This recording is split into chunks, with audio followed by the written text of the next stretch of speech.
Hello bank குட்டீஸ், நான் அசின் பேசுகிறேன். I hope you all are fine and good. இன்றைக்கி நம்ம யாருக்காக ஒன் ஷாட் பார்க்க போகிறோம் அப்படின்னா வந்து ஜங்குக்காண்டி தான். டைட்டில்லாம் வந்து நீங்கள் தமிழில் பார்த்து தெரிஞ்சுக்கோங்கடா. இன்ட்ரோலாம் எது வேணால் நம்ம டேரெக்டாக ஸ்டோரிக்குள்ளே போய் பார்க்கலாம். அதுக்கு முன்னாடி நம்ம சேனலை சப்ஸ்கிரைப் பண்ணாங்கன்னா சப்ஸ்கிரைப் பண்ணிக்கோங்க, லைக் பண்ணுங்கள், ஷேர் பண்ணுங்கள், கமெண்ட் பண்ணுங்கள். இன்ஸ்டா ஐடி, டெலிகிராம் சேனல்லாம் ஃபாலோ பண்ணாங்கன்னா அதையும் ஃபாலோ பண்ணி வச்சுக்கோங்கடா. இது வந்து ஒரு இமேஜினேஷன் ஸ்டோரி தான், யாரும் ரியல் லைஃப்பில் போட்டு கனெக்ட் பண்ணி அடிக்ட் ஆகாதீங்க. சரிடா, நம்ம ஸ்டோரிக்குள்ளே போகலாம். ஸ்டார்டிங் சீனே உங்களை தாண்டா காமிக்கிறாங்க. நீங்கள் இப்போ தான் பெட்டை விட்டு எழுந்திரிச்சிருப்பீங்க. எந்திரிச்சு நல்லா முடி போட்டு இப்போ தான் கண்ணை திறக்கிறீங்க. ஹாப்பி 10th இயர் ஆனிவர்சரி பொண்டாட்டி. அச்சோ, தேங்க்யூ ஜங்குக், நீ மறந்துருப்பேன்னு நினச்சேன் தெரியுமா? ஆமாம் சார், என்ன இன்னைக்கு வீட்டுக்கெலாம் வந்திருக்கீங்க புதுசாக? ஆமாம், என் பொண்டாட்டி இது கூட வரலன்னா கோச்சிப்பாளே. ஓ, அப்போ நான் கோச்சிப்பேங்கிறதுக்காண்டி தான் நீ வந்திருக்க, எனக்காண்டி நீ வரல அப்படி தானே? நம்ம ஆனிவர்சரிக்காண்டி வரல அப்படி தானே? ஐயோ தெய்வமே, காலங்காத்தாலே ஆரம்பிக்காத தாயே. சரி சரி அப்படின்னு சொல்லிட்டு நீங்கள் போய் ஹக் பண்ணிக்கிறீங்க, சிரிச்சிட்டே போய் வாங்கினேன். இப்போ நீங்கள் ஹக் பண்ணி முடிச்சோன்னே அவங்கள கிஸ் பண்ணுறான். நீங்கள் ஜங்குக்கு தள்ளி விட்டு, டே குழந்தைங்க இருப்பாங்கடா சும்மாரு. அப்படியா, குழந்தைங்க எங்கே இருக்காங்கன்னு சொல்லி பார்ப்போம் அப்படின்னு சொன்னால் நீங்கள் திரும்பி பார்க்குறீங்க. எங்கே போச்சுங்க இந்த 2 வாண்டுங்களும்? அவங்க 2 பேத்துக்கும் 2 குழந்தைங்க இருக்குது. ஒருத்தன் பேர் ஜெயின், அவன் தான் வந்து மூத்த பையன், 9 வயசு ஆகுது அவனுக்கு. அதுக்கு நேராக இளையது வந்து பொண்ணு, அவள் பேர் வந்து ஜுல்ஃபியா, அவளுக்கு 7 வயசு ஆகுதுடா. எங்கே போச்சு அந்த 2 வாண்டும்? அவங்களாடி அவங்க கீழே சோஃபாவில் உட்காந்து டிவி பார்த்துட்டு இருக்காங்க. அதை சாக்கிட்டு வச்சு தான் என்கிட்ட சார் இப்பெல்லாம் வந்து பண்ணிட்டு இருக்கீங்களோ? ஆமாடி, என்னைக்கும் இந்த ஜேகே கிடைச்ச ஆப்பர்ச்சுனிட்டியை விடவே மாட்டான். சரி சார். சரி எந்திரிங்க ஜங்குக், நான் போய் ஃப்ரெஷ்அப் ஆகிட்டு உங்களுக்கு பிரேக்ஃபாஸ்ட் நான் செஞ்சு தரேன். உங்களுக்கு என்ன வேணும் சொல்லுங்கள். நீ தான் வேணும். என்ன ஜங்குக், நீ தாண்டி வேணும். தெரியும் நீங்கள் இதுக்கு தான் வந்திருப்பீங்கன்னு. 9 மாதம் ஒருத்தங்க வீட்டுக்கு வரல, இப்போ வந்திருக்கீங்கன்னா இதுக்காக மட்டும்தான் வந்திருக்கீங்க தெரியும். மொத்த வரையும் என்கிட்ட காட்டுறதுக்கா? சும்மாவே நீங்கள் முரட்டுத்தனமாக பண்ணுவீங்க. எப்போ நான் ஆள் இல்லை, அது போக உங்கள் பசங்களுக்கு 9 வயசு 7 வயசு ஆகுது. பொறுப்பான அப்பாவாக நடந்துக்கோங்க. பின்னா இப்போ மட்டும் என்ன பொறுக்கித்தனமாக நடந்துட்டுருக்கேன்? ஆமாம், இந்த பொறுக்கித்தனமாக கேள்வி கேட்கிங்கல்ல, இந்த மாதிரி கேட்குறீங்களே. அது அப்பாங்கிறது வேறடி, இது அவன் புருஷன், என் பொண்டாட்டி. இது கூட கேட்கல, இது கூட பண்ணலைன்னா எப்படி? அதெல்லாம் கிடையாது, தூரப்போங்க ஜங்கு அப்படின்னு சொல்லிட்டு நீங்கள் ஃப்ரெஷ்அப் ஆக போகிறீங்க. என்னடி தனியாக ஃப்ரெஷ்அப் ஆக போகிறேன்? நான் சோப் தேய்ச்சி விட ஹெல்ப் பண்ணிட்டு மாடி? ஒன்றும் தேவையில்லை, இந்த 9 மாதம் நான் தானே எனக்கு தேய்ச்சிக்கிட்டேன், ஒன்றும் பிரச்சனை இல்லை. அதான் சொல்கிறேன், இந்த 9 மாதம் கஷ்டப்பட்டுருப்பல, இன்னைக்கு நான் வந்து ஹெல்ப் பண்ணுறேனே. ஒரு அணியும் பிடுங்க தேவையில்லை, மூடிட்டு உட்காந்துருங்க சொல்லிட்டேன். என்னடி படக்குன்னு இப்படி பேசிட்ட? பின்ன கோவம் வருமா வராதாடா? நீ வாட்டுக்கு அவன் ப்ரொஃபஷனை சூஸ் பண்ணிட்டு போயிட்ட டேரக்டர்ன்ட்டு. ஓகே, எனக்கு புரியுது, இல்லைன்னு நான் சொல்லலை. அதுக்குன்னு இப்படியா? நான் கல்யாணம் முடிக்கும் போதே அவன்கிட்ட சொல்ல தானடி செஞ்சேன். சொன்னீங்க தான் ஜங்குக், நான் அக்செப்ட் பண்ணிக்கிறேன். இப்போ நம்ம 2 பேர் இருந்தோம்னு வச்சுக்கோங்களேன், ஓகே, எனக்கு ஒரு அண்டர்ஸ்டாண்ட் இருக்குது, எனக்கு அதுக்கான பக்குவம் இருக்குது, நான் புரிஞ்சுப்பேன். ஆனால் நம்ம குழந்தைங்கள யோசிச்சு பாருங்கள், அவங்க இப்போ தான் வளர்ந்துக்கிட்டே வராங்க. இப்போ அப்பாவோட இது கிடைக்கலன்னா எப்படி சொல்லுங்கள்? யோசிச்சு பாருங்கள். புரியுதுடி, நான் 6 months ஒன்ஸ் பார்த்துட்டு தானே போகிறேன். அது போக 6 months ஒன்ஸ் வந்தாலுமே ஒரு 2 to 3 weeks ஸ்டே பண்ணிட்டு தான் போவேன். அதுக்கப்புறம் அந்த 6 monthங்கிறது ஃபுல்லாக நான் அங்கே ஷூட்டிங்லேயே இருக்கிற மாதிரி இல்லை. அடிக்கடி வந்துட்டு தானே போவேன். நான் மந்த்லி ஒன்ஸாவது வந்துட்டு தானடி போவேன். அவங்க கூட டைம் ஸ்பெண்ட் பண்ணுவேன், எங்கேயாச்சும் வெளில கூப்பிட்டு போவேன். அப்படிலாம் இருக்க தானடி செஞ்சேன். இருந்தீங்க தான் ஜங்கு. ஏன் இப்போ ரீசெண்டாக 9 months நீங்கள் வரவே இல்லை? இந்த பக்கம் வரவே இல்லை தெரியுமா? நீங்கள் ஒரு நாள் கூட வரல. 6 months கேப்லேயே வருவீங்கன்னு பார்த்தா வரவே இல்லை. எதுக்கு அவ்வளோ ஒர்க் இருக்குதா உங்களுக்கு? நான் கேட்குறேன். எனக்கு புரியுது, இல்லைன்னு நான் சொல்லலை. இதுக்கு இடையில உங்கள் அப்பாவுக்கு வேற உடம்பு சரியில்லாமல் போயிடுச்சு தெரியுமா? நீங்கள் ஃபோன் பண்ணி சொல்லியும் இல்லடி என்னால் வர முடியாதுன்னு சொல்கிறீங்க. என்ன ஜங்கு? சாரிடி, அன்னைக்கு எனக்கு டபுள் ஷூட், அதனால தான் வர முடியலன்னு சொன்னேன். அந்த வீக் ஃபுல்லாகவே எனக்கு அப்படி தான், அதனால தாண்டி வர முடியல. சாரி, ஓகேவா? கரெக்டு தான் ஜங்குக், எனக்கு புரியுது. இருந்தாலும் இனிமேல் எப்படி இருக்காதீங்க, கொஞ்சம் உங்கள் ஃபேமிலிக்காகவும் டைம் ஸ்பெண்ட் பண்ணுங்கள். முன்னாடி அப்படி தானே இருந்தீங்க, இப்போ ஏன் இந்த 9 மாதமாக இவ்வளோ சேஞ்சஸ்? என்ன ரீசன் அதுக்கு? ஒரு மூவி ஷூட் பண்ணிட்டு இருக்கேன்னு சொன்னல. ஆமாம், அது 6 months முன்னாடியே சொன்னீங்க. அது நான் கொஞ்சம் ஹாஃப் எடுத்து முடிச்சேன்னு தானே சொன்னீங்க. ஆமாடி, அது ஹாஃப் தான் எடுக்கிறதுக்கு இவ்வளோ நாள் ஆகிட்டு, அதோட ப்ராசஸிங் எல்லாமே சேர்த்து தான் சொல்கிறேன். அதனால தான் இவ்வளோ நாள் ஆகிட்டு. சரியா? டபுள் ஷூட் போட்டு எடுத்துருக்குது. உங்கள் பாயிண்ட் எல்லாம் வேலிட் தான் ஜங்குக், இல்லை நான் சொல்ல. இந்த 9 monthsல இருந்த மாதிரி இனிமேல் இப்படி இருக்காதிங்க. சரிடே பொண்டாட்டி, இனிமேல் நான் அப்படி இருக்க மாட்டேன் போதுமா அப்படின்னு சொல்லிட்டு பேக் ஹேக் பண்ணுறாரு உங்களை வந்து. சரி தள்ளுங்க, நான் போய் ஃப்ரெஷ்அப் ஆகிட்டு வரதுக்கு. ஓய் என்னடி மாமாவை தனியாக விட்டு போகிற? என்னையெல்லாம் உள்ள சேர்த்துக்க மாட்டியா? கை காலை சும்மா வச்சிட்டு இருந்தா வேணா நான் அலோவ் பண்ணுவேன், இல்லைனாலும் நான் அலோவ் பண்ண மாட்டேன். சரி, நான் கை காலை வச்சுட்டு சும்மாவே இருக்கிறேன். அப்பா இவ்வளோ சோதிக்கிறாப்பா சேர்த்து. சரி அப்போ வாங்க அப்படின்னு சொல்லிட்டு நீங்கள் 2 பேரும் போய் ஃப்ரெஷ்அப் ஆகிட்டு இப்போ கீழே வரீங்க. செயின், சுல்ஃபி, அம்மா விட்டு எந்திரிச்சிட்டிங்கல்ல நீங்கள்? இல்லைம்மா, அப்போ தான் வந்து எழுப்பி விட்டாங்க தெரியுமா அண்ணாவே என்னையும். சரி இருங்க, ஒரு 2 பேத்துக்கு பசிக்கும், நான் வந்து சாப்பாடு செஞ்சு தரேன். இல்லை வேணாம், அப்பா எனக்கு செஞ்சு கொடுத்துட்டாங்க எங்கள் 2 பேத்துக்கும். என்ன செஞ்சு கொடுத்தாங்க உங்கள் அப்பா? அது தோசையும் எள்ளு பொடியும் செஞ்சு கொடுத்துட்டு அண்ணா எனக்கு ஊட்டி விட்டான். அப்புறம் அண்ணாவுக்கும் அண்ணாவே சாப்பிட்டுக்கிட்டான். அப்பா உன்னைய பார்க்க வந்தாங்க அதுக்கப்புறம். அப்படியா? அவங்க அப்பா எனக்கு தோசைலாம் போட தெரியுமாடி? அதெல்லாம் எங்கள் அப்பா நல்லா போடுவாங்க, நல்லா மெல்லிசா அழகாக போடுவாங்க. உனக்கு தான் போட தெரியாது, போடி. ஓய், என்ன என் பொண்டாட்டியை பார்த்து போடி வாடின்னு சொல்கிற சுல்ஃபி? நான் அப்படி தான் கூப்பிடுவேன், போடா. ஓய், என்னன்னு கேட்குறேன். சாரி, சும்மா தான் சொன்னேன், எதுக்கு இப்போ கோவப்படுறீங்க? அந்த பயம் எனக்கு பிடிச்சிருக்கு. சரி சங்குக், நான் போய் நமக்கு ஏதாச்சும் செஞ்சிடறேன், நீங்கள் போய் சிக்கன் மட்டும் வாங்கிட்டு வந்துடுங்க. சரி. நீங்கள் தோசை சுட போயிடுறீங்கடா. அவன் வந்து போயிருப்பான்னு நினச்சிருப்பீங்க. ஆனால் அவன் பசங்களோட உட்காந்து டிவி பார்க்க ஆரம்பிச்சிட்டான். இப்போ நீங்கள் ஒரு 4-5 தோசை சுட்டிருப்பீங்க. இப்போ ஜங்குக் வந்து வாரான், வந்து கிச்சன் கவுண்டர்லேயே வந்து உட்காடுறான். என்ன ஜங்குக், நான் உங்களை சிக்கன் வாங்கிட்டு வர சொன்னேன், இங்கே வந்துட்டுருக்கீங்க, அதுக்குள்ளே வாங்கிட்டு வந்துட்டீங்களா? இல்லடி, அதெல்லாம் நான் வாங்க போல. ஏன் வாங்க போல? நீங்கள் வந்த போல நான் தானே சமைப்பேன், அதனால தான் கேட்டேன். உங்களுக்கு வேண்டாமா அப்போ? இல்லை, இன்னைக்கு மத்தியானம் அப்பா, அம்மா, மாமா, அத்தை எல்லாருமே வந்து வராங்க. அப்பா அம்மா வீட்டில் தான் இன்னைக்கு வந்து நம்ம மத்தியான சாப்பாடு சாப்பிட போகிறோம். அப்படியா? அதனால தான் வாங்கலையா சார்? ஆமாம், காலையிலே அங்கே வாங்கி கொடுத்துட்டு தான் வந்தேன். ஓ, எத்தனை மணிக்கு சார் வந்தீங்க? 4:30க்கு. அடப்பாவி, அப்போ நான் தான் லேட்டா? அப்போ நான் எத்தனை மணிக்குடா எழுந்திரிச்சேன்? நீ 8 மணிக்கு தான் எழுந்திரிச்சு. அவ்வளோ லேட் ஆகிட்டா? சரி ஓகே, அதெல்லாம் இருக்கட்டும். நீங்கள் இப்போ தோசை நான் 5 சுட்டுறேன், சாப்பிடுங்க அப்படின்னு சொல்லிட்டு அவனுக்கு வச்சு தரீங்க. எள்ளு பொடி, அப்புறம் வந்து தோசை, அதெல்லாம் நீங்கள் வச்சு தரீங்க. அவனும் சாப்பிட்டுட்ருக்கான். ஆமாம் ஜங்குக், எனக்கு ஒரு டவுட்டு. என்னடி டவுட்டு? சொல்லு, என்ன? உடனே தீர்த்துறேன் அந்த ஜங்குக். வீட்டுக்கு வந்து 9 மாதத்துக்கு மேலே ஆயிடுச்சு. காலையில் வந்து சர்ப்ரைஸ் பண்ணீங்க. அந்த 9 மாதத்தில் ஒரு நாள் கூட நீங்கள் வரவே இல்லை எங்கள் வீட்டுக்கு. சர்ப்ரைஸ் பண்ணீங்க, கிஸ் பண்ணீங்க, அப்புறம் ஏதாச்சும் வேணும்னு சொல்லி கேட்டீங்க. ஆனால் நீங்கள் இவ்வளோ அமைதியாலாம் இருக்கிற ஆளே கிடையாது. வேணும்னா தொண்ணு என்னத்தையாவது பண்ணிட்டு ஏதாச்சும் ஒரு சேட்டை பண்ணிக்கிட்டே இருப்பீங்களே. இன்னைக்கு என்ன இந்த சேட்டை பிடிச்ச பையன் வெளியில் வரவே இல்லையே, என்ன விஷயம்? ஏன்டி, உனக்கு எதுவும் வேணுமா? எனக்குலாம் எதுவும் வேணாம். அப்புறம் எதுக்கு மேடம் இப்படிலாம் கேட்குறீங்க? ஓ, உங்களுக்கு எதுவும் தேவைப்படுதோ அதான் மாமாவை மடக்க பார்க்கீங்களோ? ஆமாம், இவர் பெரிய மன்மத. என்ன சொன்னாலும் சொல்லாட்டியும் அதுதான். அதில் தானே மயங்கி விழுந்தா? சீ, அசிங்கமாக பேசாதீங்க ஜங்குக். ஏன் இப்படி பேசுறீங்க?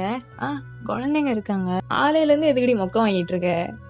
அதுங்க எப்பயோ மேலே போயிருச்சு, டிவி மட்டும்தான் ஓடிட்டு இருக்கு, ஓகேவா? சரி, என்ன என் பூனைக்குட்டி ஒரு மாதிரி கேட்குது? சீ, பூனைக்குட்டியா? என்ன இப்படி சொல்லிக்கிட்டு இருக்கீங்க? அப்போ இல்லையா, பூனைக்குட்டி இல்லையா நீங்க? பின்ன வேற என்ன சொல்லிட்டு உன்னை கூப்பிடணும்? ஒன்றும் சொல்லி நீங்கள் என்ன கூப்பிட வேணாம். அந்த பேரை நீங்கள் எதுக்காக யூஸ் பண்ணுவீங்கன்னு எனக்கு தெரியும், எந்த டயத்தில் யூஸ் பண்ணுவீங்கன்னு எனக்கு தெரியும். இப்போ எதுக்கு அந்த பேர் இங்கே வந்துக்கிட்டு இருக்கு? மேடம், நீங்கள் தானே கேட்டீங்க அந்த குறும்பு பையனை காணும் அப்படின்ட்டு. அதான், வேற ஒன்றும் இல்லை, சும்மா டெஸ்ட் பண்ணி பார்த்தேன்டி. சரி, அதெல்லாம் இருக்கட்டும். அவனோட ஒர்க்லாம் எப்படி போய்கிட்டு இருக்குது? ஆர்கிடெக்ட் மேடம், ரொம்ப பிஸியாக இருந்திருப்பீங்க போல். ஹலோ சார், அந்த அளவுக்குலாம் நாங்கள் பிஸி இல்லை. அதுவும் நான் முன்னாடி தான் நான் வந்து எங்கள் சீனியர்கிட்ட வேலை பார்த்துட்டு இருந்தேன் கல்யாணத்துக்கு முன்னாடி. அந்த மாதிரி போய்கிட்டு இருந்துச்சு. அதுக்கப்புறம் கல்யாணத்துக்கு அப்புறம் கூட ஃபுல் டைமாக பண்ணிட்டு தானே இருந்தேன். செயின் கன்சீவ் ஆனதுக்கப்புறம் அதை அப்படியே விட்டாச்சு. ஃப்ரீலான்ஸ் தானே ஃபுல்லாக, ரொம்ப செலக்டான ப்ராஜெக்ட் தானே பண்ணிகிட்டு இருக்கேன். அதனால் ஃபேமிலி கூட டைம் ஸ்பெண்ட் பண்ணுறதுக்கு நிறையாவே கிடைக்கும். எனக்கா ஒரு நாள் தான் போவேன். அப்புறம் என்ன, டிசைன்ஸ் எல்லாம் போடுறதுலாம் ரொம்ப ஈஸி தான், பிரச்சனை இல்லை. அது ஒரு 2 hours 3 hours உட்காந்தேன்னா ஃபுல்லாக முடிச்சு கொடுத்துருவேன். அது இதுங்க தூங்கினதுக்கு அப்புறம் தான் நான் எப்படியும் பண்ணுவேன் ஜங்குக். அது அப்படிதான் போய்கிட்டு இருக்குது, பிரச்சனை இல்லை, ஓரளவு நல்லா தான் போய்கிட்டு இருக்குது ஜங்குக். சரி ஓகே, நல்லா போனால் ரொம்ப சந்தோஷம். அப்புறம் உனக்கு கேட்கணும். என்ன ஜங்குக், சொல்லுங்கள். ஆமாம், நம்ம லவ் ஸ்டோரி அப்புறம் நம்ம மேரேஜை பற்றி என்னடி நினைக்கிறேன் நீனு? ஏன்னா 10 வருஷம் ஆயிடல, எதுவும் போர் அடிச்சிட்டோ இல்லை ஏதாச்சும் எனக்கு சொல்லணும் விருப்பம் இருந்துச்சோ, ஏதாச்சும்னா நீ சொல்லலாம்ல, அதனால் கேட்குறேன். ஏன் இத்தனை நாள் இதை பற்றி கேட்காத ஜங்குக், இன்னைக்கு ஏன் இதை பற்றி கேட்குறீங்க? கேட்கணும்னு தோணுச்சுடி, அதான் கேட்டேன். உனக்கு சொல்ல விருப்பம்னா விட்டுரு, பரவாயில்ல, இருந்துட்டு போகுது. அப்படிலாம் இல்லை, லவ் ஸ்டோரிஸ்னு நம்ம 2 பேத்துக்குள்ள அவ்வளோ ஒன்றும் பெருசாக இல்லைல்ல. நீங்கள் டைரக்டர் இருந்தீங்க, நான் எங்கள் சீனியர் ஆர்கிடெக்டில் நான் ஜூனியராக ஒர்க் பண்ணிகிட்டு இருந்தேன். அப்போ மூவி ஷூட்டிங்க்கு இந்த மாதிரி தேவைப்படுதுன்னு சொன்னீங்க. அப்போ என்ன அப்பாயின்மெண்ட் பண்ணியிருந்தாங்க எங்கள் சீனியர் என்னைய. நான் ஸ்டார்டிங்கில் நினச்சேன் இந்த பையன் ரொம்ப ரகடு அந்த மாதிரி சொல்லி நினச்சேன். ஏன்னா அவங்களோட லுக்கு டேட்டூ எல்லாமே பார்த்தப்ப தான் நினச்சேன். ஆனால் ரொம்ப சாஃப்ட்டுன்னு சொல்லி லேட்டராக தான் எனக்கு தெரியும். அப்போ ஒரு ட்ரிப்பு எல்லாத்துக்குமே ஒர்க் அதிகமாக இருந்துச்சு. எல்லோரும் வெளில போயிட்டாங்க. நம்ம 2 பேர் தான் இருந்தோம். நிறையா பேசிக்க டைம் கிடச்சிச்சு அன்றைக்கி தான். இல்லை, நிறையா பேசணும், தெரிஞ்சுக்கிட்டோம். ஓரளவுக்கு உங்களுக்கு என்ன பிடிச்சிருந்துச்சி, ஆனால் எனக்கு லைட்டாக பிடிச்சிருந்துச்சு. பட் நீங்கள் என்னை எப்படியும் ஓகே பண்ண மாட்டீங்கன்னு எனக்கே தெரியும். அதனால் நான் மூடிட்டு இருந்துட்டேன். அப்புறம் நீங்கள் தான் எங்கள் வீட்டில் வந்து பொண்ணு கேட்டீங்க. எல்லாமே அப்படியே நடந்துச்சு. மேரேஜும் ஆயிடுச்சு. நமக்கு மேரேஜ் ஆன 5 மந்த்லேயே 3 மந்த்ஸ் நான் ப்ரெக்னென்ட் ஆகிட்டேன். அப்புறம் செயின் பிறக்கும்போது நீங்கள் இருந்தீங்க, ஒரு 2 வீக்ஸ் இருந்தீங்க. அதுக்கப்புறம் நீங்கள் ஷூட்டுக்கு போயிட்டீங்க. சுல்ஃபி பிறக்கும்போதும் அதே மாதிரி தான். ஆனால் சுல்ஃபி பிறக்கும்போது 1 மந்த் இருந்தீங்க ஃபுல்லாக. அப்புறம் நீங்கள் ஷூட்டுக்கு போயிட்டீங்க. நீங்கள் கெரியரையும் பார்த்துட்டு ஃபேமிலியும் கொஞ்சம் கொஞ்சம் வந்து பார்த்துட்டு 2யும் பேலன்ஸ் பண்ணதுனால சேம் டைம் ஃபேமிலியும் ஹாப்பி. அது போக வந்து உங்களோட ஃபிலிம்ஸும் சக்ஸஸாக போய்கிட்டு இருக்குது. அதில் ரொம்ப ஹாப்பி ஆஸ் அ ஒய்ஃபாக. சரி, ஓகே, நம்ம ஹஸ்பண்ட் இவ்வளோ தூரம் ஹார்ட் ஒர்க் பண்ணி இவ்வளோ பெஸ்ட்டாக கொடுத்துருக்காரு, அதுக்கு அவார்ட்லாம் கிடச்சிருக்கு அப்படிங்கும்போது நான் ரொம்ப ரொம்ப ரொம்ப ஹாப்பியாக ஃபீல் பண்ணுறேன். ஆனால் நம்ம டைம் ஸ்பெண்ட் பண்ணது கொஞ்சம் கம்மி தான் என்னை பொறுத்தளவுக்கு. ஏன்னா நம்ம டைம் ஸ்பெண்ட் பண்ணி ஒரு கொஞ்ச நாள்லேயே ப்ரெக்னென்ட் ஆகிட்டேன் நான். அதுக்கப்புறம் நீங்களும் ஷூட் போயிட்டீங்க. அவ்வளோ டைம் ஸ்பெண்ட் பண்ணல. ஒரு ஹனிமூன் கூட கூட்டு போல தெரியுமா நீங்கள். 10 வருஷம் ஆச்சு. அது கொஞ்சம் வருத்தமாக இருக்குது தான். சரி, ஓகே, உங்களோட ப்ரொஃபஷன் அப்படி இருக்கும்போது நான் எதுவும் சொல்ல முடியாது. இப்போ வந்ததே அதிசயம். இன்னும் நீங்கள் எப்போ போவீங்க, எப்போ இங்கே இருப்பீங்கன்னு எனக்கே தெரியாது. இப்போ கேட்டாலும் வாய்ப்பு ரொம்ப கம்மி தான். சரி, நான் எதுவும் கேட்கல. அட்லீஸ்ட் இன்னைக்கு வெளிலையாச்சும் கூப்பிட்டு போங்க. சரி, கண்டிப்பாக கூப்பிட்டு போகிறேன். ஓகேவா? வேற என்ன சொல்லணும்? அப்புறம் இங்கே 6 மாதம் வருவீங்க. வந்து மொத்த இதையும் அப்படியே காட்டிட்டு என்னை 2 நாள் படுக்க வச்சுட்டு போயிடுறது, அப்படி தானே? ஆமாம், நான் வேற என்ன பண்ணுறது? 6 மாதம் பொண்டாட்டி விட்டு பிரிஞ்சிருக்கேன். அப்போ நானும் மனுஷன் தானே. சொல்லு, நான் என்ன பண்ணுறதுடி? ஒரு டைம் அந்த ஃபீல் பண்ணிட்டேன். ப்ரெக்னெண்ட்டாக இருந்த வரைக்கும் ஓகே, சரி, ஏதோ நம்ம பொண்டாட்டி ப்ரெக்னெண்ட்டாக இருக்கா, அது போக புள்ள வரப்போகுது அப்படிங்கிற சந்தோஷத்தில் அப்படியே அட்ஜஸ்ட் பண்ணி இருந்துப்பேன். மற்ற நேரம் நான் என்னடி பண்ணுறது சொல்லு? அட்ஜஸ்ட் பண்ணி இருக்க மாட்டீங்களா அப்போ? என் பொண்டாட்டி சும்மா இருந்தால் நான் எதுக்கு அட்ஜஸ்ட் பண்ணியிருக்கணும்? எது ப்ரெக்னெண்ட்டாக இருந்தால் கூட நம்ம குழந்தை இருக்குது, நம்ம பாப்பா இருக்குது அப்படின்னு சொல்லி அமைதியாக இருப்பேன். நான் வாட்டுக்கு கப்சி பொண்ணு. இப்போ எதுக்கு நான் அமைதியாக இருக்கும்? அது சரி. ஆமாம், நீ மட்டும் என்ன 2 பிள்ளை பெற்ற உடம்பு ரெடி வச்சுருக்க. அதுவும் பேக்கு ஃப்ரண்ட்டு. ஐயோ, என் வசியம் பண்ணுதுடி. எல்லாம் பண்ணும். உனக்கு கீழே சூடு வச்சா எல்லாம் பண்ணும். அப்படியா? வைக்கனா வச்சுக்கோ. அப்புறம் பின்னாடி நீ தான் கஷ்டப்படுவேன். எனக்கு ஒன்றும் பிரச்சனை இல்லைப்பா. அப்படியா சார்? அப்போ வலியெல்லாம் சார் தாங்கிப்பீங்களா? அதெல்லாம் தாங்கிக்கலாம். என் பொண்டாட்டிக்காக எந்த வலினாலும் நான் தாங்கிப்பேன்டி. சரி, ஃப்ளர்ட் பண்ணது போதும், போய் கை கழுவுங்க போ. நீங்கள் சாப்பிட்டுட்டு வெசஸ்லாம் க்ளீன் பண்ணுறீங்க. ஜங்குக்கு வந்து கொஞ்சம் வீட்டெல்லாம் க்ளீன் பண்ணுறாரு, கொஞ்சம் க்ளீன் பண்ணுறாரு. அதுக்கப்புறம் நான் பார்த்துக்கிறேன், நீ போ அப்படின்னு சொல்லிடுறீங்க. ஜெயினையும் ஜுல்ஃபியையும் போய் குளிக்க வச்சுட்டு அவங்கள ரெடி பண்ணி விட்டுட்டு அதுக்கப்புறம் மறுபடியும் அவர் போய் குளிச்சு ரெடி ஆகிடுறாரு. நீங்கள் இப்போ வீடெல்லாம் க்ளீன் பண்ணிட்டு நீங்கள் மறுபடியும் குளிச்சு ரெடியாகி வந்துடுறீங்கடா. நீங்கள் இப்போ உங்களோட மாமியார் வீட்டுக்கு தான் போகிறீங்க. அதாவது ஜங்கு கூட அம்மா வீட்டுக்கு நீங்கள் போகிறீங்க. மாமா, 2 தெரு தள்ளி இருக்கிற வீட்டுக்கு எதுக்குடா காரு? சும்மா பைக்கில் போவோம். ரொம்ப நாள் ஆச்சுல பைக்கில் போவோமே ப்ளீஸ். இல்லடி, காரில் போவோம்டி. சொன்னால் கேட்க மாட்டியாடா நீனு? சரி, உன் ஆசை ஏன் கேட்பானே, பைக்லேயே போவோம். நீங்கள் உங்கள் மாமனார் மாமியார் வீட்டுக்கு போயிடுறீங்க. அவங்களுமே வந்து வெல்கம் பண்ணுறாங்க. நீங்கள் அவங்ககிட்டலாம் நலம் விசாரிச்சுட்டு இருக்கீங்க. உங்கள் மாமா தான் வந்து ரிசீவ் பண்ணிப்பாங்க. அவங்க நலம் விசாரிச்சு இப்போ உங்கள் அத்தைக்கிட்ட போகிறீங்க. ஜங்குக்கு வந்து நீங்கள் 8 மணிக்கு தானே அனுப்பிச்சிருப்பீங்க. அவன் 7 மணிக்கு தான் போய் சிக்கன்லாம் வாங்கி கொடுத்துருப்பான். இப்போ எல்லாமே ரெடி பண்ணிட்டாங்க உங்கள் மாமியார். அத்தை, எதுவும் ஹெல்ப் பண்ணுமா? எப்படி இருக்கீங்க? நல்லா இருக்கீங்களா? அத்தெல்லாம் நல்லா தான் இருக்கேன். என்ன, உன் புருஷன் திடீர்னு வந்திருக்கான்? அதான் எனக்கும் தெரிலத்த. எப்படியும் நாளைக்கு போயிடுவார். இன்றைக்கி எங்கேயாவது வெளியே கூப்பிட்டு போவார். அதுக்கப்புறம் நாளைக்கு வந்து கிளம்பிடுவாரு. நான் கிளம்புறேன்டி அப்படின்னு சொல்லிட்டு போயிடுவார். இதே தானே நடந்துகிட்டு இருக்கு. இந்த குத்து தானே நடந்துட்டு இருக்குது. சொல்லுங்கள். இதில் வேற உங்கள் பையன் 9 மாதம் வரவே இல்லை. என்னதான் நான் சொல்லவும்? கேட்டால் அது இதுன்னு சொல்லி சமாளிச்சுட்டு இருக்காரு. என்னதான் பிள்ளைய வளர்த்து வச்சிருக்கீங்களோ தெரியல. என் பிள்ளைய நல்லா தாண்டி வளர்த்து வச்சிருக்கேன். என்ன என்னன்னு கேட்குறேன். வாய் ரொம்ப கூடுது. ஐயோ அத்தை, காரம் பிடிக்காதீங்க, வலிக்குது. பின்ன என் பையன் எப்படி சொன்னால் நான் என்னடி பண்ணுறது? ஆரம்பிச்சிட்டிங்களா அவங்க மாமியார் மருமக சண்டைய? ஆமாங்க, பாருங்க நம்ம பிள்ளை என்னெல்லாம் சொல்லிக்கிட்டு இருக்கான்னு. அவள் ஒன்றும் தப்பாக சொல்லலையேடி, கரெக்டாக தானே சொல்லியிருக்கா. அப்புறம் என்ன, உங்கள் மருமகளுக்கு சப்போர்ட்டா? சூப்பர். நானும் தாம்மா உன் மருமகளுக்கு தான் சப்போர்ட் அப்படின்னு சொல்லி இன்னொரு வாய்ஸ் கேட்குது. அது வேற யாரும் இல்லை, ஜங்கு கூட அண்ணன். ஸோ ஜின் தான் அது. ஜின் மாமா எப்போ வந்தீங்க? இப்போ தான் வந்தேன் வயன். நல்லா இருக்கியா? நல்லா இருக்கேன் மாமா. அக்கா எங்க? அக்கா அங்கதான் இருக்கா, குழந்தைங்கள பார்த்துட்டு இருக்கா. எல்லாம் துருத்துருன்ட்டு வந்துட்டு இருக்குல்ல. ஜெயின், ஜுல்ஃபி, பிரீதா, நான்சி எல்லாம் அப்படிதான் விளாண்டுட்டு இருக்குதுங்க. கொஞ்சம் கொஞ்சம் சண்டை வருது, அதனால தான் சரின்னு பார்த்துட்டு இருக்கா. சரி மாமா, நான் அக்கா கிட்ட போறேன். என்ன வயன், இங்கே சண்டையை மூட்டி விட்டு நீ அங்கே போறியாடி? நான் என் அக்காவை பார்க்க போறேன், உங்களுக்கு என்ன, போங்கத்த அப்படின்னு சொல்லிட்டு நீங்க போயிடுறீங்க. நீங்க இப்போ சரின்னு பார்த்துட்டு, அதாவது ஜின்னோட ஒய்ஃப் பார்த்துட்டு அவங்க கிட்ட நல்லா ஜாலியாக சிரிச்சு பேசிட்டு பசங்க விளையாடுறதெல்லாம் வந்து என்ஜாய் பண்ணிட்டு இருக்கீங்க. இப்போ ஜங்குக் தான் இந்த பக்கம் வந்து மாட்டிக்கிட்டாரு. டே ஏன்டா இப்படி இருக்கிற? என்னதான் இப்போ உனக்கு கதை? ஐயோ ஜின், நான் இந்த 9 மாதம் தான் முடிச்சிட்டேன், எல்லா ப்ராஜெக்ட்டும் முடிச்சிட்டேன். அதுக்கப்புறம் அவள் கூட தான் 2 வருஷம் இருக்க போகிறேன். ஷார்ட் ஃபிலிம்ஸ் எல்லாமே எடுத்து வச்சு டாக்குமெண்ட் பண்ணியாச்சு. எடிட்டிங் ப்ராசஸ் மட்டும் போய்கிட்டு இருக்குது. இப்போ அடுத்து ஒரு ரிலீஸ் இருக்குது. அதுக்கப்புறம் அவ்வளோதான், மித்த நாள் எல்லாமே அவன் கூட தான் இருக்க போகிறான். அது தெரியாமல் அவள் கத்திக்கிட்டு இருக்கான்னு நினைக்கிறேன். என்கிட்டயுமே கேட்டா, நான் எதுவும் சொல்லிக்கல. அதுக்கப்புறம் அதான் சொல்லியிருந்தேன்னே ஒரு சர்ப்ரைஸ் ட்ரிப் அப்படின்ட்டு. ஆமாம் சொல்லியிருந்தேன். இப்போ அதுக்கு என்ன, அது நாங்கள் இன்றைக்கி தான் போகிறோம். எப்படி பிள்ளைங்களாம் தனியாக விட்டா? ஆமாம், வேறு என்ன பண்ணுறது, இது வரைக்கும் ஹனிமூனே போனதில்லை நாங்கள். என்ன பண்ணுறது, போய் தான் அவனு வேறு வழி இல்லை. சந்தோஷமாக இரு, தயவு செஞ்சு அவளை எப்படி புலம்ப விடாத ஜங்குக். சரிம்மா நான் பார்த்துக்குறேம்மா. ஆமாண்டா பாவண்டா அவ, ஏன்டா இப்படி இருக்க நீன்னு? கொஞ்சமாக டைம் வந்து ஸ்பெண்ட் பண்ணுறா. 9 மாதம் எவ்வளோ பைத்தியக்காரி மாதிரி இருந்துட்டு இருந்தா. எனக்கு ஃபோன் பண்ணுவா, உங்களுக்கு எதுவும் கால் பண்ணாரா செஞ்சாரான்னு சொல்லி கேட்பா ஷேரினுக்கு. அப்புறம் அப்பாவுக்கு அம்மாவுக்கு எல்லாட்டையும் கேட்டுட்ருப்பா தெரியுமா, துருத்துன்ட்டு வந்துட்டுருப்பா. நீ அவளெல்லாம் இப்படிலாம் காக்க வைக்காதடா ஜங்குக்கா. சரி ஜின், இந்த சொல்லிட்டல்ல. அதுக்கப்புறம் நான் தான் 2 வருஷம் இங்கே தானே எடுக்க போகிறேன்னு சொல்கிறேன். அப்புறம் என்ன விடு, இன்றைக்கி தான் ட்ரிப் போகிறோன்னு சொல்லி காரில் ஃபுல்லாக லக்கேஜ் எல்லாம் ஏற்றி வச்சிட்டேன். காலையிலே காரை எடுத்து வரலான்னு பார்த்தா 2 தெரு தானே தள்ளி இருக்குது. எதுக்கு காரில் வர, பைக்கில் போகணும்னு சொல்லிட்டு இழுத்துட்டு வந்துட்டா.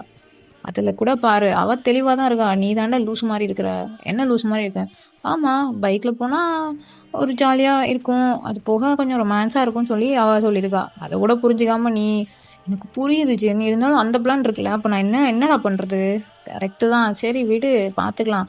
இப்போ எப்படியும் சாப்பிடுவோம்ல, சாப்பிட்டு முடிச்சு அந்த கேப்பில் கார் எடுத்து வந்து சரியா, அதைத்தான் பண்ணலான் இருக்கேன். இப்போ உங்கள் மாமியார் எல்லாரையும் சாப்பிட கூப்பிட்றாங்க. நீங்களுமே பசங்களெல்லாம் கூட்டிகிட்டு, நீங்கள் ஷெரின் அவங்கெல்லாம் வந்து பசங்களை கூட்டிகிட்டு எல்லாருமே ஹாலில் வந்து அசம்பிள் ஆகுறீங்க. இப்போ உங்கள் அத்தை தான் கிச்சன்லேருந்து கேக் கொண்டு வராங்க. Happy wedding anniversary Jungkook and ஒய்யன் அப்படின்னு சொல்லிட்டு எல்லாருமே கத்துறாங்க. நீங்கள் எல்லாத்துக்கும் தேங்க்யூன்னு சொல்லிட்டு இருக்கீங்க, நீங்களும் ஜங்குக்கும். அதில் அப்படியே செலிப்ரேட் பண்ணி எல்லாத்துக்கும் கேக்லாம் ஊட்டி விட்டு அதை அப்படியே வச்சுட்டு இப்போ எல்லாருமே சாப்பிட ஆரம்பிக்கிறீங்கடா. இப்போ அவங்க மம்மி டேடியுமே வந்திருப்பாங்க. பார்த்து செம்ம எக்ஸைட் ஆகி அவங்ககிட்டயுமே பேசிகிட்டு இருக்கீங்க. இப்போ அவங்களுமே ஒரு கேக் கொண்டு வராங்க, அதுலேயும் செலிப்ரேட் பண்ணி எல்லாம் உட்காந்து மறுபடியும் உட்காந்து சாப்பிட்டுட்டு இருக்கீங்க. அப்படியே ஜாலியாக போய்கிட்டு இருக்கு உங்களுக்கு இந்த ஆனிவர்சரி. அப்பா அம்மா என்ன லேட்டாக வந்துட்டீங்க? இல்லைடா செல்லம், சீக்கிரம் தான் கிளம்பணும். கேக்கு ஆர்டர் எடுத்துகிட்டு வரதுக்காண்டி கொஞ்சம் லேட் ஆகிட்டு, வேற ஒன்றும் இல்லை. ஆமாடி என் லேட் ஆகிட்டு, சாரி. ஓகேவா? சரி பரவாயில்ல. அப்புறம் மாப்பிள்ளலாம் எப்படி, நல்லா பார்த்துக்கிறாராடி? 10 வருஷம் ஆச்சு, நல்லா பார்த்துக்கலாமே இருப்பாரு. கேட்டேன், வேற ஒன்றும் இல்லை. இதெல்லாம் நல்லா தான் பார்த்துக்கிறாரு, ஒன்றும் பிரச்சனை இல்லை. என்ன அடிக்கடி வீட்டுக்கு மட்டும் வரமாட்டுக்காரு. அவருக்கு அப்படி ப்ரொஃபஷன் இருக்குது, நம்ம ஒன்றும் சொல்ல முடியாதுல்ல. சரி புரிஞ்சுக்கிட்டா சரி, நல்லாரு சரியா? சரிம்மா நல்லாதாம்மா இருப்பேன், அம்மா நீ வேறு அப்படின்னு சொல்லி உங்கள் மம்மி டேடியை வந்து ஹக் பண்ணிக்கிறீங்க. நீங்கள் இப்படி நீங்கள் உங்கள் அம்மா அப்பா கூட ஜாலியாக பேசிகிட்டு இருக்கீங்க. ஹால்குள்ளே தான் உட்காந்து பேசிகிட்டு இருக்கீங்க. அப்போ ஜங்குக்கு வந்து ஒரு பொக்கே எடுத்துகிட்டு வந்து நீல் டவுன் பண்ணி, I love you wine, happy 10th year anniversary பொண்டாட்டி அப்படின்னு சொல்லிட்டு ப்ரப்போஸ் பண்ணுறாரு. நீங்களும் எந்திரிச்சுன்னு வாங்கிக்கிறீங்க. வாங்கிட்டு அவரை ஹக் பண்ணி ஃபோர்ஹெட்டில் கிஸ் கொடுக்குறீங்கடா. உங்கள் அம்மா அப்பா அத்தை மாமா ஜின்னோட ஒய்ஃப் எல்லாருமே ரொம்ப சந்தோஷப்படுறாங்க. ஈவன் உங்கள் குழந்தைங்க கூட சந்தோஷப்படுறாங்க. ஸோ அப்படியே ஹாப்பியாக போய்கிட்டு இருக்குது. இப்போ ஜங்குக்கு வந்து ஈவினிங் ஒரு 3:30 ஆகும். அப்போ ஜங்குக்கு வந்துட்டு, ஓயன் சொல்லுங்கள் ஜங்குக்கு, என்ன கிளம்பு? எங்கே கிளம்பணுங்க? தூக்கமாக வருது, நான் கிளம்பலாம் இல்லை. எங்கே போகணும்? சும்மா ரொமான்டிக்காக ஒரு டேட் கூட்டிகிட்டு போகலான்னு நினச்சேன். அதான். டேட்டா? இப்போவா? இந்த மத்தியானத்துலையா? வரணும்னா வா, இல்லைனா வேணாம். சரி நான் வரேன், அத்தைகிட்ட சொல்லிட்டு வரேன். சரிடி சொல்லிட்டு வா அப்படின்னு சொல்லிட்டு நீங்கள் அத்தை மாமா உங்கள் அம்மா அப்பா எல்லாத்தையும் சொல்லிட்டு நீங்கள் வரீங்க. ஆனால் அவங்களுக்கு இந்த சர்ப்ரைஸ் தெரியும், உங்களுக்கு மட்டும்தான் தெரியாது. இப்போ உங்களை வந்து ஜங்குக் வந்து அழைச்சிட்டு போகிறாரு அந்த இடத்துக்கு. ஜங்குக் எங்கேயோ டேட் கூட்டிகிட்டு வரேன்னு சொல்லிட்டு ஏர்போர்ட்டுக்கு கூப்பிட்டு வந்திருக்கா. இருடி, அப்போ நீ வந்து எங்கேயும் கிளம்புறியா ஃபாரின் ஷூட்டுக்கு? சீ, அதெல்லாம் இல்லை. ஏன் இப்படிலாம் யோசிச்சுட்டு இருக்க? இல்லை எனக்கு புரியல. ஏர்போர்ட்டுக்கு எதுக்குடா கூப்பிட்டு வந்திருக்க? இரு, இதுக்கடி அவசரப்படுற? வெயிட் பண்ண மாட்டியா நீனு? லபலபலபான்னு எல்லாமே சொல்லிடணும்ல, இல்லைன்னா கத்திக்கிட்டே இருக்கணும், அப்படி தானே? சரி, நான் எதுவும் கேட்கல, போடா. இப்போ நீங்கள் 2 பேருமே இறங்கிடுறீங்க. அவன் வந்து வெளில லக்கேஜ் எடுத்து வச்சிட்ருக்கான். அப்போ உங்களுக்கு தெரிஞ்ச டிரைவரை நான் வந்து காரில் வந்து உட்காந்துட்டாங்க. லக்கேஜ் எல்லாம் எடுத்து வச்சு உங்களை உள்ளே கூட்டிகிட்டு போகிறான். ஜங்குக்கு எங்கடா போகிறோம்? ஏய் மொட்டு வாடி, என்ன வா அப்படின்னு சொல்லி கூப்பிட்டு போகிறான். அப்போ பாஸ்போர்ட் இந்த செக்கிங் எல்லாம் வெரிஃபிகேஷன்லாம் முடிச்சதுக்கப்புறம் தான் நீங்கள் வந்து அவன்கிட்ட பேசுகிறீங்க. நான் எக்ஸ்பெக்டே பண்ணல ஜங்குக். என்ன எக்ஸ்பெக்ட் பண்ணலடி? என்ன எக்ஸ்பெக்ட் பண்ணல சொல்லு. அது நிஜமாவாடா? ஏண்டி, ஃப்ளைட்டில் ஏறி உட்காந்தப்புறம் உனக்கு நம்பிக்கை இல்லையாடி? பாஸ்போர்ட்டை பார்த்தா ஓகே, அதுக்கப்புறம் நம்பிக்கை இல்லையா உனக்கு? இல்லை, நீ இப்படிலாம் கூப்பிட்டு போகிற ஆள் கிடையாதா, அதான் கேட்டேன். எங்கேயுமே நான் கூப்பிட்டு போனது இல்லையாடி நான் கேட்கேன். எங்கேயுமே கூப்பிட்டு போனது இல்லையா நான்? இல்லை, கூப்பிட்டு போயிருக்கீங்க, ஆனால் இவ்வளோ தூரம் நம்மளோட ட்ரீம் டெஸ்டினேஷன் வர போனது இல்லைல்ல. நீ என்ன சொன்ன காலில்? என்ன சொன்னேன்? நம்ம லைஃப் எப்படி, மேரேஜ் லைஃப் எப்படி, அப்புறம் லவ் லைஃப் எப்படின்னு சொல்லி கேட்டீங்க, அது சொன்னேன். அதில் இதுவும் சொன்னேன். அதனால தான் கூப்பிட்டு வந்தேன். இது ஆல்ரெடி நான் பிளான் பண்ணி வச்சிட்டேன். ஓ, அப்போ சார் இதுக்காண்டி தான் அவ்வளோ தூரம் பேசிகிட்டு இருந்தீங்களோ? ஆமாம், எல்லாமே அதுக்கு தான். எப்படி, ஓகேவா? ஆனால் குழந்தைங்க அம்மா அப்பா பார்த்துப்பாங்க, பிரச்சனை இல்லை. இருந்தாலும் அவங்களையும் கூப்பிட்டு வந்திருக்கலாம்ல ஜங்குக். ரொம்ப முக்கியம்டி. சும்மாவே எனக்கு ஒன்றும் என்ன பண்ண விட மாட்டானுங்க. நான் என்னவோ சொல்லவோ தெரில. வேணாம், அவங்களே இருக்கட்டும். அதுவும் சுல்ஃபியாலாம் போதும், சும்மாவே என் மேலே பொசசிவ் ஆவா. நம்ம என்ன சொல்கிறது, ஒன்றா படுத்திருந்தாவே அவ்வளோ பொசசிவ் ஆகும். ஆனால் இன்னைக்கு அந்த வாண்டு சிரிச்சிட்டு தான் இருந்துச்சு தெரியுமா? நீ எனக்கு கிஸ் கொடுக்கும்போது என்ன மூடில் இருந்துச்சோ தெரில, நல்ல மூடில் இருந்திருக்கா, அதனால சிரிச்சிட்டு இருந்தா. இல்லைன்னா ஒன்று என்னை கடிச்சு வைப்பா, இல்லைன்னா ஒன்று அடிச்சுட்டு போயிடுவா ஏதாவது கரண்டியை வச்சு. இல்லை, ஆமாம், நம்ம பிள்ளை தானே, நம்மள மாதிரி தானே இருக்கும். ஸோ எஸ், நீங்கள் ஹனிமூன் தான் வந்திருக்கீங்க, ரொம்ப லேட்டாக வந்திருக்கீங்க. 10 இயர்ஸ்க்கு அப்புறம் உங்கள் டெஸ்டினேஷனுக்குமே இப்போ நீங்கள் வந்து ரீச் ஆகிடுங்க. அந்த டெஸ்டினேஷனில் வந்து பீச் கூட அட்டாச்சாக வந்து ஹோட்டல்ஸுமே வந்து இருக்குதுடா. ஸோ அங்கே தான் வந்து ஜங்குக்கு வந்து புக் பண்ணியிருப்பாரு. அன்னைக்கு நீங்கள் ஃபுல் டயர்டாக இருக்கும், ஏன்னா ட்ராவல் பண்ணி வந்ததுனால. ஸோ 2 பேருமே செம்மையாக தூங்கிடுறீங்க. ஸோ நெக்ஸ்ட் டே வந்து நீங்கள் வெளிலலாம் கொஞ்சம் போய் சுற்றி பார்த்துட்டு நல்லா ஃபோட்டோஸ்லாம் எடுத்துகிட்டு நிறைய எக்ஸ்ப்ளோர் பண்ணுறீங்க, செம்ம ஜாலியாக என்ஜாய் பண்ணுறீங்க. அப்படியே டைமும் ஸ்கிப் ஆகுது, நைட்டும் ஆயிடுதுடா. நீங்கள் இப்போ உங்கள் பசங்கக்கிட்டலாம் வந்து வீடியோ கால் பேசிட்டீங்க, உங்கள் அத்தை, அப்புறம் மாமா, ஜின், ஷெரின், உங்கள் அம்மா அப்பா எல்லாக்கிட்டையும் நீங்கள் வீடியோ காலில் பேசிட்டு நல்லா இருக்கு, இந்த மாதிரி சுற்றி பார்த்தா செஞ்சோன்னு ஃபோட்டோஸ்லாம் அனுப்பிட்டு அப்படியே ஜாலியாக பேசிட்டு நீங்கள் அப்படியே தூங்கிடுறீங்கடா. ஏர்லி மார்னிங் ஒரு 3 o'clock இருக்கும். ஜங்குக்கு வந்து உங்களை பேக் சைடாக ஹக் பண்ண மாதிரி தான் படுத்திருக்காரு. உங்களுக்கு அந்த டைம் ஏதோ ஒரு மாதிரி ஃபீல் ஆகுற மாதிரி இருக்குது அப்படின்னு சொல்லிட்டு நீங்கள் எந்திரிச்சு ஜங்குக்கையும் எழுப்புறீங்க. ஜங்குக் என்ன வேணும் சொல்றி? என்ன ஜங்குக் இது? என்னாச்சு உங்களுக்கு? ஒரு மாதிரி இருக்கீங்க போல. ஒன்றும் இல்லை, போடி. 2 நாள் வந்து என்னை ஆசை கட்டி ஏமாத்திட்டு தானே. நான் ஒன்றும் ஏமாத்தலையே. நான் ஒன்றுமே பண்ணலையே. நான் எதுவுமே ட்ரை பண்ணல, நீங்களும் எதுவும் ட்ரை பண்ணலாம், அவ்வளோதான். போடி, உன் கூட நான் சண்டை. அச்சுச்சோ, என் குழந்தை சண்டை போட்டுச்சான். என் செல்லம் இல்லை, என்னாச்சு, என்ன வேணும் உங்களுக்கு அப்படின்னு சொல்லிட்டு பாவம் முடிஞ்சு வச்சு கேட்குறீங்க. அவர் இருந்துட்டு, ஏன் உனக்கு என்ன வேணும்னு தெரியாதா? என்ன வேணும் தெரியாதாடி? சரி, இப்போ என்ன அதானே வேணும்? சரி வாங்க, இந்த சீன்ஸ்லாம் நான் டெலிகிராமில் அப்லோட் பண்ணுறேன்டா, ஓகேவாடா? இன்றைக்கி நீங்கள் வெளில வந்திருக்கீங்க, நல்லா சுற்றி பார்த்துட்ருக்கீங்க. அப்போ உங்கள் பையன், உங்கள் பொண்ணு, உங்கள் அத்தை, உங்கள் மாமா வந்த மாதிரியே தெரியுது. ஜங்குக், அங்கே வர்றது நம்ம பையன் தானே, நம்ம பொண்ணு தானே, அது அத்தை மாமா அது அவங்க தானடா. இல்லடி, அவங்க எதுக்கு இங்கே வர போகிறாங்க? இல்லை, என்னோட கண்ணுக்கு அப்படி தாண்டா தெரியுது. அவங்கெல்லாம் வரமாட்டாங்கடி, அவங்க எதுக்கு இங்கே வர போகிறாங்க? அதுவும் தனியாக வர போகிறாங்களா? அந்த 2 வார்டுகளை சமாளிச்சுட்டு எப்படி வருவாங்க சொல்லு? போடா அப்படின்னு சொல்லிட்டு நீங்கள் போய் பக்கத்தில் பார்க்க போங்க. ஸோ எஸ், அவங்க தான் வந்திருக்காங்க. எல்லாமே ஜங்கு கூட பிளான் தான். ஸோ 1 week நான் என்ஜாய் பண்ணிக்கிறேன், அதுக்கப்புறம் கூட்டுவாங்க அப்படின்னு சொல்லி அவன் சொல்லியிருப்பான். சரி ஓகே, சின்ன சிறுசுங்க என்ஜாய் பண்ணிக்கிட்டோன்னு சொல்லிட்டு எப்படி 10 வருஷம் ஆகிட்டு இருந்தாலும் சின்ன சிறுசுங்கன்னு சொல்லி கன்சிடர் பண்ணுறாங்க. பட் இட்ஸ் ஓகே, குட் மாமனார் மாமியார்னு சொல்லலாம். ஸோ இப்போ கூப்பிட்டு வராங்க. நீங்கள் பயங்கரமாக ஹக் பண்ணிக்கிறீங்க 2 பேரையும். ஹக் பண்ணிவிட்டு இப்போ நீங்கள் உங்களோட குழந்தைங்களோட சேர்ந்து சுற்றி பார்த்துட்ருக்கீங்கடா. நோயன் அடுத்து 3வது குழந்தைக்கு தான் போல அப்படின்னு சொல்லிட்டு அவங்க அத்தை பக்கத்தில் வந்து கேட்குறாங்க. அத்தை அதெல்லாம் இல்லை, நீங்கள் வேற, இது 2 என் உசுரை வாங்கிக்கிட்டு இருக்கு, இன்னும் 3ஆவதுன்னா அவ்வளோதான். ஐயோ வேண்டே வேண்டாம்ப்பா, ஐயோ வேண்டாம், நான் இப்படியே இருந்துக்கிறேன், எனக்கு 2 போதும் அப்படின்னு சொல்லிடுறீங்க. சும்மா பெற்றுக்க விடு தானே. நீங்களும் 2 தானே பெற்றிருக்கீங்க, நீங்களும் 3ஆவது பெற்றுக்க விடு தானே அப்படின்னு சொல்லி கேட்குங்க. என்னடி என்னன்னு கேட்குறேன், எங்களுக்கு வயசு என்ன, உனக்கு வயசு என்ன, நீங்கள் 2 தானே அத்தை பெற்றுக்கிட்டீங்க, அப்புறம் எனக்கு 2 மட்டுமே போதும். அப்புறம் ஜின்மாமா குழந்தைங்களாம் இருக்காங்களா, அவங்களோட சேர்ந்து அவங்க விளாண்டுப்பாங்க, ஒன்றும் பிரச்சனை இல்லை. உங்கள் பையன் வேண்டாம், நான் எதுவும் சொல்லலை. தெரியும் எல்லா பிள்ளைங்களும் அப்படி தான், விட்டு தள்ளு, வலிக்குதான் என்ன. இல்லை அத்தை என் ஃப்ரெண்டா, என் மாமியார் அத்தை, என்னத்தை இப்படி சொல்கிறீங்க? ஒய்யன் பொம்பளைங்களுக்குள்ளே பேசிக்கிறதுனால என்ன, அதுக்கு நீ இப்படி ஓப்பனாக அத்தை, என்னத்தை நீங்கள். இப்போ ஜெயின் வந்து உங்களை தூக்க சொல்கிறான், சரின்னு சொல்லி நீங்கள் தூக்கிக்கிறீங்க. அதே மாதிரி ஜுல்ஃபி பொறாமப்பட்டு ஜாங்குக்கை தூக்குப்பா அப்படின்னு, நான் இந்த தூக்குறேன் அப்படின்னு சொல்லிட்டு தூக்கிடுறான். நீங்கள் பார்த்துட்டு, என்னடி ஸ்கூலுக்கு போகலையா நீன்னு, ஸ்கூலுக்கு போகலாமல் எங்கே இருக்கிறீ வந்த நீன்னு, நீ மட்டும் போகணும்ல அப்பா கூட ஜாலியாக, அந்த மாதிரி நாங்களும் போவோம், நீ யாரு கேட்குறதுக்கு, நான் உன்னோட அம்மா, சரி இருந்துட்டு போ, ஆனால் நான் எங்கள் அப்பா கூட நான் சுற்றி பார்க்க வந்தேன், நீ எதுக்குடி கேட்குற, அன்னைக்கே சொல்லக்கூடாதுன்னு சொன்னால, எதுக்கு இப்படி அம்மா வாடி போடின்னு சொல்கிற அப்படின்னு சொல்லிட்டு ஜாங்கு கேட்குறாரு. சரி சாரிம்மா, உன்னை ஒரு வாரம் பார்க்கவே இல்லை, உன்னை நான் ரொம்ப மிஸ் பண்ணேன் தெரியுமா. என்ன மிஸ் பண்ணியா, உங்கள் அப்பா மிஸ் பண்ணியாடி, 2 பேரையும் தான் தெரியுமா. சரி எதுக்கு ஸ்கூலுக்கு போகாமல் இங்கே வந்த, அது வந்து அப்பா அன்னைக்கே வந்து கேட்டாங்களா, கேட்கும்போது மேடம் வந்து என்ன தெரியுமா சொன்னாங்க, 2 வாரத்தில் எக்ஸிபிஷன் ஆரம்பிப்பாங்க, அதனால சின்ன கிளாஸ் பிள்ளைங்களுக்குலாம் லீவு தான், 5th ஸ்டாண்டர்ட் படிக்கிறவங்க வரைக்கும் லீவு தான், அதுக்கு மேலே உள்ளவங்களுக்கு தான் ஸ்கூலுன்னு சொன்னாங்க தெரியுமா.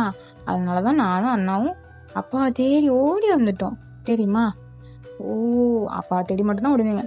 இல்லை அம்மாவையும் அப்பாவையும் தேடி ஓடி வந்தோம் தெரியுமா. ஐயம்மாவும் தாத்தாவும் தான் கூட்டிகிட்டு வந்தாங்க எங்களை, சிரி அழகி. சரி ஒயன், நான் போய் ரெஸ்ட் எடுக்க உங்கள் ரூமில் போய், என்னால் முரளடி 2ம் படாப்படுத்தி எடுத்துருச்சுனாலும் அவங்க மாமாவும் போகிறோம், நீங்கள் போய் என்ஜாய் பண்ணுங்கள். ஐயோ அத்தை, இப்படி படுக்கிறதுக்காக வந்தீங்க, நல்லா ஜாலியாக என்ஜாய் பண்ணுவீங்களா, அதை விட்டுட்டு எனக்கு டயர்டாக இருக்குது, நான் படுக்க போகிறேன் ரூமுக்குன்னு சொல்லிட்டு இருக்கீங்க, சும்மா வாங்க. ஐயோ வேணாண்டி, இதுவரை நான் சுற்றி பார்த்துட்டேன் போதும், ஆல்ரெடி இதுங்களை கூட்டு வரதுக்கு முன்னாடி கொஞ்சம் இடம் பார்த்துட்டு தான் நாங்கள் வந்தோம், நானும் எங்கள் மாமாவும், அதனால் நீங்கள் போயிட்டு வாங்க, நாங்கள் சாயங்காலம் வரோம். சரிங்க அத்தை அப்படின்னு சொல்லிட்டு இப்போ அவங்கள்ட்ட ரூம் கீழெல்லாம் கொடுத்து விட்டு நீங்கள் 4 பேருமே போகிறீங்க. போயிட்டு நீங்கள் 2 பேரும் பீச் கிட்ட உட்காந்துருக்கீங்க. ஜெயினும் ஜுல்ஃபியும் நல்லா விளாண்டுட்ருக்காங்க அந்த கடல் அலையில், செம்மையாக விளாண்டுட்ருக்குங்க அவங்க வாட்டுக்கு. நீங்கள் அதை பார்த்து ரசிச்சுட்டு நீங்கள் ஜங்க கூட தோலில் சாஞ்சிக்கிட்டீங்க. மாமா சொல்றி என்ன, இப்படியே லைஃப் இருந்தால் நல்லாயிருக்கும்ல. ஆசை தான். இப்படியே 10 வருஷம் கடந்து போயிட்டல வயன். ஆமாம் மாமா, இன்னும் பிள்ளைங்க வளர்ந்துருவாங்கல்ல, அடுத்து வளர்ந்து உங்களை மாதிரியோ என்ன மாதிரியோ, அப்புறம் அவங்களுக்கு கல்யாணம் முடிச்சு வைக்கணும், அவங்க படிப்பாங்க, அது வந்து என்ன சொல்கிறது, அது பேசிக்கான ஒன்று. அதுக்கப்புறம் வளர்ந்துருவாங்க, கல்யாணம் முடிச்சு வைக்கணும், அதுக்கப்புறம் நம்ம தாத்தா பாட்டி ஆயிடும்ல. ஆமாம் வயன். மாமா சொல்கிறீ என்ன, ஐ லவ் யூ மாமா, லவ் யூடி பொண்டாட்டி. என்ன திடீர்னு ரொமான்ஸ் மேலேயா புளிறீங்க மேடம், என்ன விஷயம் தெரியல, இது மாதிரி சொல்லணும்னு தோணுச்சு, அதான் சொன்னேன், வேற ஒன்றும் இல்லை. ஏதோ பண்ணுறடி, எப்படியோ ஒரு வாரம் அதை பற்றி பேசாதீங்க, அட்டி வாங்கிங்க பார்த்துக்கோங்க. சரி நான் பேசலை அப்படின்னு சொல்லிட்டு அவனும் உங்களோட ஹெட் டு ஹெட் சாஞ்சி நீங்கள் அப்படியே என்ஜாய் பண்ணுறீங்கடா. ஸோ இதோடு நம்ம இந்த 1 ஷாட்டை முடிச்சுக்கலாம். நெக்ஸ்ட் 1 ஷாட்டில் நம்ம பார்க்கலாம். சப்ஸ்கிரைப் பண்ணாமல் சப்ஸ்கிரைப் பண்ணிக்கோங்க, லைக் பண்ணுங்கள், ஷேர் பண்ணுங்கள், கமெண்ட் பண்ணுங்கள். வீடியோ கடைசியோட பார்த்ததுக்கு ரொம்ப தேங்க்ஸ். சரி ஓகேடா, பாய்டா.